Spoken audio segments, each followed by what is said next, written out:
নমস্কার বন্ধুরা, মহন্ত ডেইলি ব্লগে তোমাদের সকলকে আবার স্বাগত। আজকে সকলকে গুড মর্নিং জানাচ্ছি।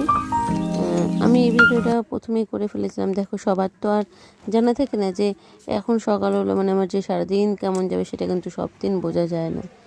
বিশেষ করে যেমন আজকে দেখো বৃষ্টির দিন দেখে বোঝা যাচ্ছে সারাদিন আজকে হয়তো বা আবহাওয়াটা আর্দ্র যাবে, ভেজা ভেজা ভাব যাবে সারাদিন। কিন্তু মানুষের সাথে যে কী ঘটে যাবে সেটা কেউ বলতে পারবে না।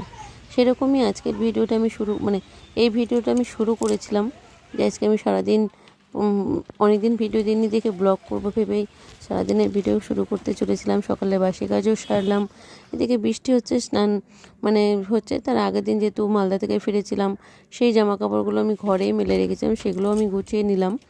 সত্যি কথা বলতে ভাবতেই পারিনি যে আমার সাথে মানে আমাদের পরিবারের সাথে কী ঘটতে চলেছিল। তবুও দেখো, আমি মানে এই ভিডিওগুলো রেডি করে রেখেছিলাম যে আমি ব্লগে ছাড়বো। সেই জন্য বন্ধুরা আজকে আমি তোমাদের সঙ্গে সেটা শেয়ার করছি। অনেক দিন আগের, বিশেষ সপ্তাহখানেক আগে, মানে সপ্তাহখানেক হবে না, আজকে 6 দিনের আগের ভিডিও এটা। 6 দিন ধরে আমি কোনো ব্লগ দিতে পারছি না। সকালে সমস্ত বাসি ঘর মানে সমস্ত কাজকর্ম সেরে যেটা ঘরটা সব গুছিয়ে গাছিয়ে নিয়ে আমি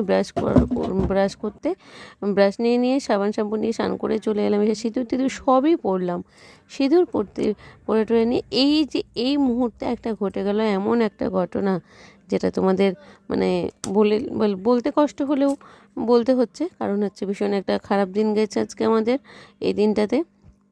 আমার জ্যাঠা শ্বশুর যে হন, উনি আজকে ইহলোক থেকে পরলোক গমন করেছেন।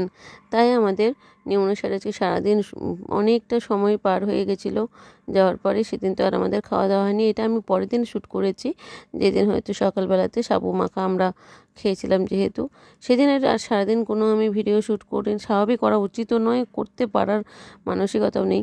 এটা দুদিন পরে বাকি ভিডিওটা আমি শ্যুট করে তার সঙ্গে অ্যাড করে দিলাম। এটা হচ্ছে দুদিন পরের ভিডিও, যে সাবু ভিজিয়ে আমাদের সকালবেলাটা যেটা খেতে হয়, তো সেটা আমাদের খাওয়া দাওয়া করে নিয়ে রোজ সন্ধ্যাবেলা করে আমরা যেহেতু জ্যাঠামশাইয়ের স্মরণে কীর্তন, তারপরে গীতা পাঠ, ভাগবত যে যা পারে একটু করে রোজ সন্ধ্যাবেলা আমরা করি। তো এই সাবু মাখা খেয়ে দিয়ে নিয়েই আমরা সেই কীর্তনের আসরে বসে পড়েছিলাম।